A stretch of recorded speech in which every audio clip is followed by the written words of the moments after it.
I'm not man enough to hold this microphone.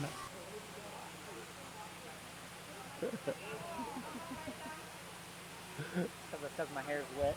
There we go. Hey, my name is Xiaofei. Where do you come from? So I grew up in North Carolina, East Coast of the United States, but like my mother's side of the family, they're all from Israel. So, you know, as a child, we go back and forth between the two places. How long have you been in Taiwan? Since the beginning of time. Who knows, 11, 12 years. And why do you choose to come to Taiwan? I came to Taiwan for traveling originally. I wanted to be in Asia, I wanted to live in Asia. Originally I went to China, and then that was just like, 10, 12 years ago. And back then, at least where I was in China, there was a lot of pollution. I didn't want to be breathing it. I actually had a wonderful time there. I thought it was amazing, but the pollution was too much for me. But I got friends there now saying it's a bit better. So yeah, so I came to Taiwan and I had a great time. Why Taiwan? You could go to many other Asian countries. Why Taiwan? Well, I did go to many other countries. I went to Nepal. I lived in Nepal for a while. In Thailand for a while. Vietnam, Laos, Cambodia, Malaysia, India. I just like to travel. Taiwan was just happened to be like the right step for me when I was kind of getting ready to stop traveling, and just so happened that I passed through Taiwan. Just so happened that I passed through Taiwan and I enjoyed it, and so I stayed and, just stayed longer. So what stands out about Taiwan compared to other countries? For me, like as a traveler, one of the things that stands out for Taiwan is that it's a nice place to travel, but also it's a nice place to live. And so I've been to some places that you go there and you backpack. Like actually the first place I moved to in Asia was Nepal, and it was like a great place to travel, and I loved it so much that I wanted to go back to Nepal and live there. But then when I moved there after a while, the pace of life and everything, and the food and the transportation and the internet, all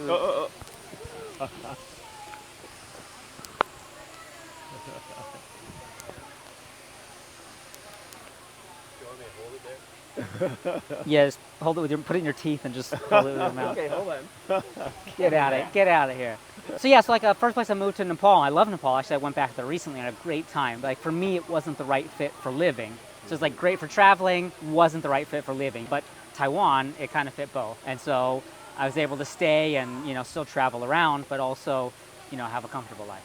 How do you hear about Taiwan, or what did you hear about Taiwan?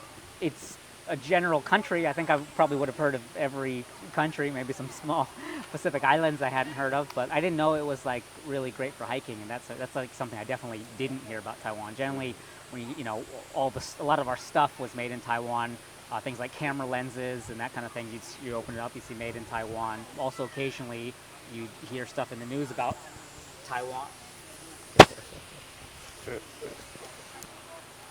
Also, occasionally you'd hear stuff in the news about Taiwan, either related to like a geopolitical situation or maybe earthquake or typhoon, something like that. One thing that we wouldn't really hear about Taiwan, much about the culture, like I would have never have listened to any Taiwanese music. May have heard like Japanese music, Korean music. I wouldn't have heard Taiwanese music or seen any Taiwanese movies. I wouldn't know about like just the general, like all the things that I do in my daily life, like kind of right now, those are the things I wouldn't have known about. What part of Taiwanese culture stand out the most? So I think for me, like especially what I do and the things that stand out the most, odd behavior towards the water. So it's like people in Taiwan, you can see they like love the water, but then due to, I guess, political decisions kind of in the past, like during the pre-democracy period in Taiwan, there's a lot of rules related to the water, and so it really changed the way that people behave towards the sea. On the one hand, you have like cool aspect where you have like the fishermen and mazu, kind of like oral tradition of like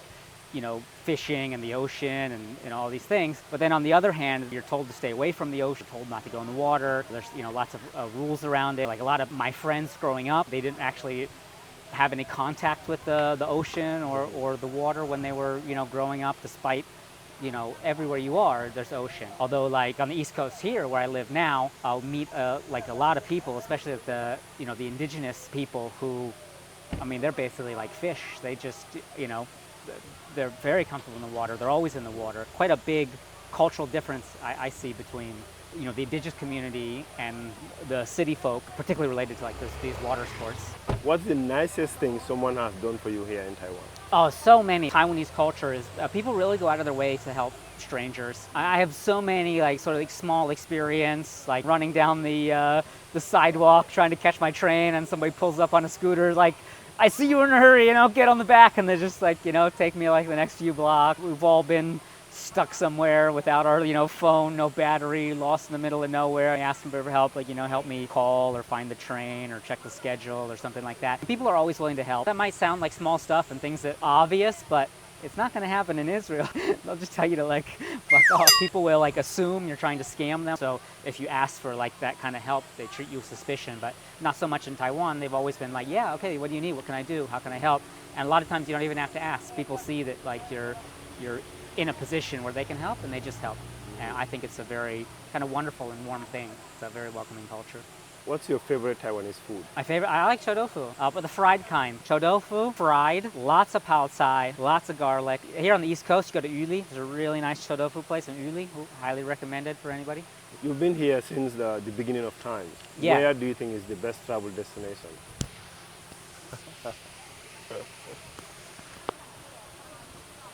So my answer to this might cause some people to like roll their eyes. Really, what you should do if you're coming to Taiwan, the weather can change dramatically, and it can be very different from like different parts of the island. Everywhere, beautiful mountains, there's beautiful rivers, the oceans are nice, there's nice little villages sort of scattered all over the island. So really what you should do, my best travel advice to anybody who's coming to Taiwan, keep a loose schedule. Don't like find some place you saw on the internet and say like, I have to go to there, I'm already gonna buy everything, so I gotta be there. Because you go there, the weather might not be nice. But in Taiwan, just like one mountain over, the weather could be perfect. And so if you just keep yourself flexible, wherever you are, there's a beautiful, awesome place nearby. If you need some resources for that, just check my website. It's hopout.com.tw. Find all the information that you need to like go up in the mountains or the rivers or the ocean, go diving, whatever. Everything you need to go do it yourself. And you can also hire local people to take you there as well. Professionals with experience who can keep you safe, show you cool places, help you out with a lot of things. Say there's a link in the bottom. You have a website. What else do you do? Well, I'm the CEO of the Taiwan Whitewater Association. Rafting, kayaking, pack rafting, any of these like river paddle sports. What we're trying to do is really increase the size of the community here, increase education, increase safety standards. In the future, try to help develop some like rafting areas and maybe some rafting education programs and international events. We actually opened up the association in May. I haven't really announced it because I've been so busy. I also, I have a pack rafting brand, Xiaofei Pack Raft, and we teach people how to raft, take them out and enjoy. I make videos. The thing that takes up most of my time right now is developing Hop Out and trying to really build a really nice, cohesive, and professional like outdoor community here that kind of all works together. Hopefully we can like leverage these tools and the resources we have and to like really sort of like grow the market and grow the outdoor economy and really grow the opportunities that are out there. So like really trying to focus on making new opportunities available that didn't exist before. Yeah, that's some of the stuff I do. You want to know anything about outdoors? You check the link in the description below. You can speak Chinese, right? 可以啊。Oh my goodness. 好，为什么麦克风掉下来？好，男子汉呀，我可以说中文。我来台湾的时候，那时候我完全不能说中文，可是我有在高雄上补习班，大家都会要就是笑，就是我一定要学中文。上补习班，对啊，当然会啊。然后现在我爸爸他也有搬到台湾，我们最近买一个房子一起住，就是我真的变台湾人，我会跟爸爸一起住。You have anything else to tell Taiwanese people? I mean, thanks to everybody. Like, obviously, like I'm here, like there's so many places in the world that have beautiful mountains and beautiful rivers, but there's only one place in the world that's full of Taiwanese people. So obviously, the difference between here and any other island I could have gone to is the population. Thanks everybody just for being so welcoming and nice and kind. I hope over the past decade now, you've enjoyed the content that I push out, and I'll continue to be doing that. And if anybody has any questions about outdoor sports or safety or how you can get into it, definitely ask me. I try to respond to any question or comment that people have. Just as like a general like quick rule of thumb, if you're interested in getting to outdoor sports, just one is find a friend you can do it with. Two is check the weather, make sure it's on the up and up. And three is just don't skip out on safety gear. If you're going to go in canyons, places with falling rocks, wear a helmet. And if you are going to deal with high water levels or you're not a good swimmer, then wear a life jacket. All right, thank you very much, and thank you. Welcome to Taiwan. Thank you.